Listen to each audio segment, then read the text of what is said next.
E a inteligência, pessoal? A inteligência é a nossa capacidade, né, de assimilar conhecimentos e habilidades de diversas áreas, como linguística, lógica, matemática, espacial, musical, tá? Tem pessoas que têm inteligência mais desenvolvida para cada área. Mas a gente aprender a integrar e aplicar os conhecimentos, isso faz parte da inteligência, tá? Como que a gente avalia a inteligência do paciente? Através da própria entrevista, né? De acordo com a impressão geral, com perguntas gerais que a gente faz, para saber se o paciente sabe, né? Os conceitos, elaborar uma resposta. A gente pode especificar mais essa avaliação através de ditados populares, né? Água mole e pedra dura, tanto bate até que fura. O que isso significa, né? Pra gente saber a inteligência, saber o grau de abstração do paciente, tá? Perguntar semelhanças entre objetos, diferenças entre os objetos e o significado das palavras. E nós também temos testes mais elaborados, como esse aqui é um exemplo de teste que a gente faz com várias perguntas, várias questões para o paciente responder. E quais são as alterações possíveis da inteligência? Um desenvolvimento deficiente, né, como no retardo mental, no déficit mental, e deterioração intelectiva, que é o que acontece na demência, no delírio, na depressão e na esquizofrenia, tá bom? Consciência do eu é uma outra função psíquica referente à consciência do eu corporal, né? Aí entra aquela consciência do eu corporal e psíquico e da vivência subjetiva de convicção da existência pessoal, né? É a capacidade de diferir os limites, diferenciar e saber os limites entre o sujeito e o mundo, tá? A gente tem 4 características, né, da consciência do eu: a atividade, a unidade, a identidade e os limites. A atividade, a paciente sente que não é ativo dos seus atos, né?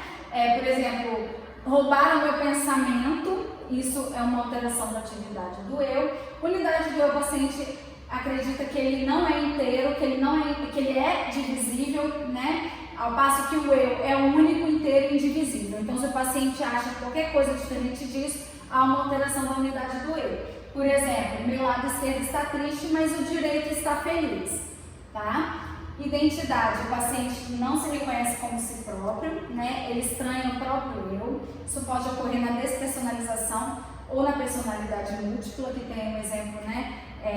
Um transtorno de personalidade múltipla, é um filme fragmentado, vocês podem assistir. E os limites do eu, que desaparecem os limites interno e externo, como por exemplo uma publicação do pensamento. Tá bom? E aqui a senso-percepção, gente, outra função psíquica muito importante. Todas são importantes, né? Mas eu estou frisando na linguagem, no pensamento e na senso-percepção, que é o que a gente geralmente vê muito alterado, por exemplo, na psicose, tá? Na esquizofrenia, no transtorno bipolar e pode ser também na depressão e outros transtornos, tá bem? Senso-percepção, então, é o quê? É uma função onde a gente vê a sensação e a percepção. É uma função psíquica que faz parte dessas duas características, né? A sensação e a percepção. A sensação é um produto dos estímulos físicos, químicos e biológicos que produzem alterações nos receptores, por exemplo, órgãos do sentido. A gente tem sensação, a gente enxerga, a gente tem paladar, a gente tem toque, tá? A gente tem olfato. Essas são as sensações do nosso corpo. E a percepção é uma tomada de consciência do estímulo sensorial. A gente percebe, a gente sente e percebe essa senso-percepção, tá? Quais são as alterações, então, da senso-percepção? Quando que está alterado? Quando há uma ilusão, né? Por exemplo, o estímulo é real, porém a percepção é distorcida, né? Então, há a sensação, mas a percepção está distorcida. As visuais são as mais comuns, né? Isso pode acontecer no rebaixamento de consciência, da atenção e estados afetivos alterados. Por exemplo, vou dar um exemplo para vocês. Ali tem uma cortina, eu estou vendo a cortina, né? A cortina realmente existe, mas de repente eu começo a ver no lugar da cortina um bicho se movimentando, né? Um bicho se movimentando. Isso a gente chama de ilusão. Por quê? há um objeto de fato, mas eu percebo, em vez de perceber como cortina, eu percebo como uma cobra, tá?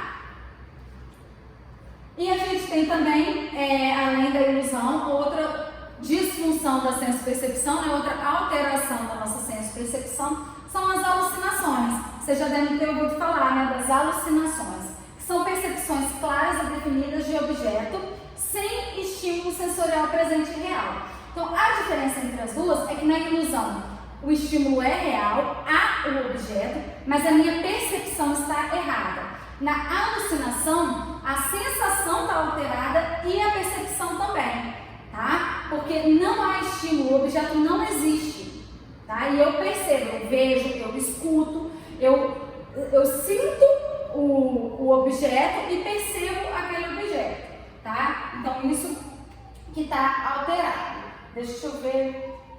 Então, as alucinações, elas podem ser auditiva, né? Que é quando a gente ouve coisas que não existem, como, por exemplo, ouvir vozes, né? A gente geralmente pergunta para o paciente: você ouve alguém que só fala com você, que mais ninguém escuta? Aí ele vai falar: ouço. Ou então, a gente vai perceber ele ouvindo, né? Quando ele fala, responde uma voz, como se ele estivesse respondendo a alguém que só ele está ouvindo, né? Que a gente não ouve. Quando ele começa a rir sozinho, né? Ele ri de maneira inadequada ao ambiente, não tem ninguém fazendo graça, ele está morrendo de rir, então ele está ouvindo uma voz. Então essas são atitudes que a gente chama de atitudes alucinatórias, são sinais, né, que o paciente apresenta, que a gente consegue perceber que há alucinação auditiva ali. Então são risos imotivados, paciente falando sozinho, né, respondendo, batendo maior papo sozinho, tá? Então são indícios de que há alucinação auditiva e podem estar presentes nesses transtornos. Tem as alucinações visuais, né, que é quando a gente vê algo que não existe, né, e a gente começa a enxergar coisas como geralmente são bichos, pessoas, tá? E quando há alucinação visual, geralmente há alguma síndrome mental orgânica associada. Então, sempre que o paciente tiver alucinação visual, a gente precisa investigar causas orgânicas, causas clínicas, tá? Para saber se podem estar provocando isso. O diagnóstico, nesse caso, é um diagnóstico psiquiátrico de exclusão. A gente só vai falar que é por conta de uma alteração psiquiátrica depois de excluídas as causas orgânicas. Beleza, pessoal? Temos as alucinações táteis, né? Que é sentir, né, algo que não está acontecendo. As alucinações musicais, né, ouvir músicas, olfativas e gustativas, sentir cheiros que não estão acontecendo, né, que não está ali na hora, ou gustativas, paladar também alterado. Sinestésica, né, que é você sentir, por exemplo, que seu órgão não existe, né? Isso é uma alucinação sinestésica. Sinestésica é uma alucinação do movimento, tá? O movimento está alterado. E essas então são os tipos de alucinações presentes, tá bom? Qualquer dúvida vocês me perguntem na videoconferência. Aqui é a função da memória, né? Que é a nossa capacidade de registrar, manter e evocar fatos já ocorridos. Então, isso é quando a gente tem memória. Aqui é um filme para sempre Alice, né, muito bonito, onde a memória dela é alterada. Então, é um exemplo de doença de Alzheimer, né, onde há um prejuízo da memória. A hipomnésia é quando há uma diminuição da memória. A amnésia é quando há perda da memória. Confabulações é quando o paciente coloca elementos da sua imaginação para suprir momentos em que ele não lembra, tá? Afetividade, vamos para a próxima aula, tá bom?